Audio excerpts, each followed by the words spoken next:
नमस्कार मंडळी, मी अनिता स्वागत करते तुमचं एका नवीन व्हिडिओमध्ये। आज बनवला मी पहिल्यांदा माझ्या आवडीचा पदार्थ, ते म्हणजे सोयाबीनचे थालीपीठ। म्हणजे आम्ही ह्याला धपाटेच म्हणतो, आमच्या गावाकडे ह्याला धपाटेच म्हणतात।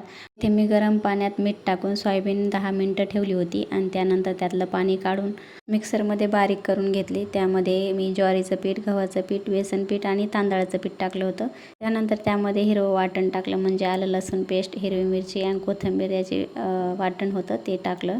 त्यानंतर धने जिरे पावडर, कांदा मसाला आणि इथे मी मीठ टाकायचं विसरले होते आणि मळून घेतल्यानंतर परत मी मीठ टाकलं। आता मिठाशिवाय तर चव येणारच नाही, त्यामुळे परत मग मीठ टाकलं, मळून घेतलं आणि मस्त असे थालीपीठ तयार करून घेतले। खूपच छान झाले होते आणि अगदी पौष्टिक असतात, लहान मुलांनासुद्धा तुम्ही खाऊ घालू शकता। आता इथं मी उलथायला झाऱ्या घेतलाय, कारण की माझं उलथणं खेळायला गेले, म्हणजे माझा दादू त्याच्यासोबत खेळतोय, त्यामुळे इथं मी झाऱ्या घेतलाय। आणि इथं माझ्याकडून तुटलासुद्धा थालीपीठ।